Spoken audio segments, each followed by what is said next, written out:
I want you to look at the exact date of August 15th, 1971. It's not a historical footnote. It is the moment the contract was broken. Right. The ultimate breach of trust. Exactly. A complete breach. You had this fundamental agreement. The dollar in your pocket was a claim check for a finite amount of gold. And then overnight, the Nixon Shock happens. And I hate that term, by the way. Nixon Shock makes it sound like a mere political event. It sounds like a scandal, like Watergate. But it was so much worse than a political scandal. It was a default. Yeah. The clinical reality is that the state severed the tether to physical reality. Yeah. And the data from that moment is it's chilling. In 1971, right after that tether was cut, the M2 money supply exploded by 13.5%. Which is just an abstract number until you realize what it actually means for your life. That explosion, that 13.5%, that was legalized robbery. I mean, they didn't create new value. They didn't produce 13.5% more goods or services. They just printed claims on the existing value.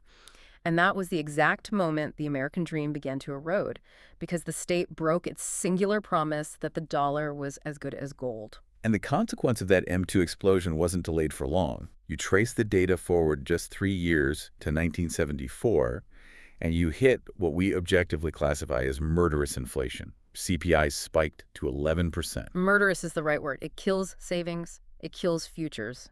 So the mission of this deep dive is to ask you a very uncomfortable question. Is the money in your bank account actually yours? Or is it merely a cage? Are you living in a monetary prison designed by the state? That is the emergency we are in right now. And to understand how to survive it, we aren't looking at the people who built the prison. We have to look at the one man who wanted to burn the rule book entirely. We are talking about F.A. Hayek. F.A. Hayek, the renegade guardian. The only renegade. Right, because when we look at the historical architecture of money, we track the 41 guardians of money, the heavyweights. Isaac Newton is guardian 14. Adam Smith is guardian 16. But Hayek stands completely apart from them. He really does. Because think about what Newton did. Brilliant man, obviously. But as the master of the mint, his entire goal was to fix the state's money.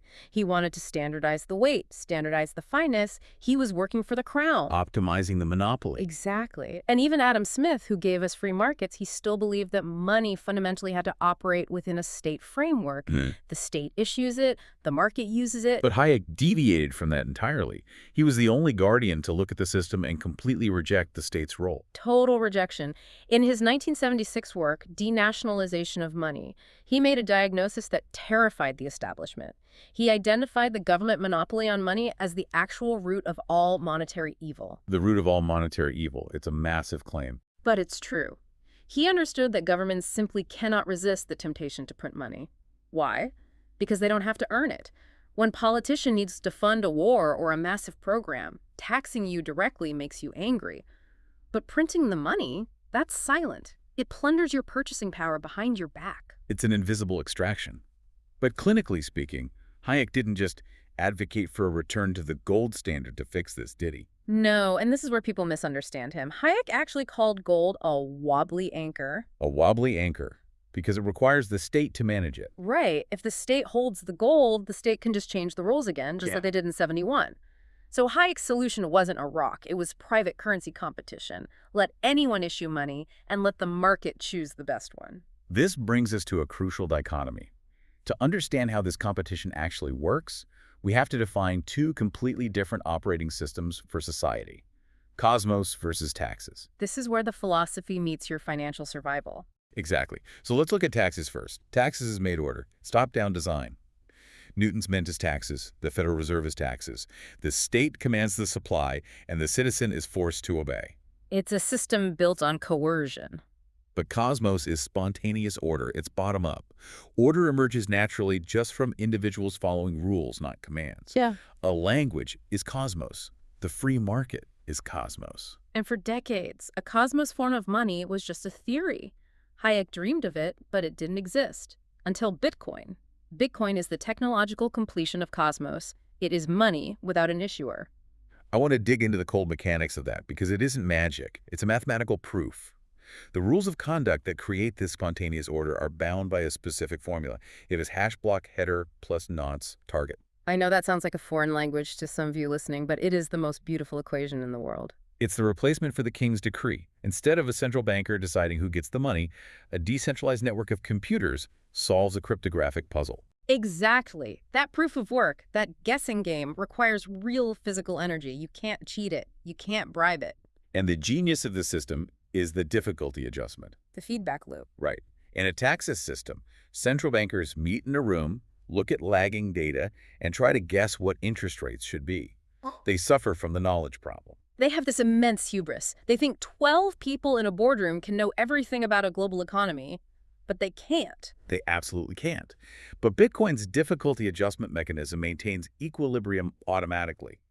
If more computing power joins the network, the mathematical puzzle gets harder. If power leaves, it gets easier. No central bank meeting required. It distributes the ledger across thousands and thousands of nodes. Nobody is in charge, which makes everyone in charge.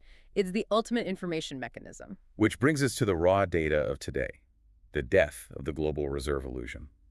Because the great inflation of the 70s, the data shows it is happening again. It is happening right now to you, the listener. You are paying an invisible tax every single day through what we call the Cantillon effect. Explain the mechanics of that trap. It's the M2 trap.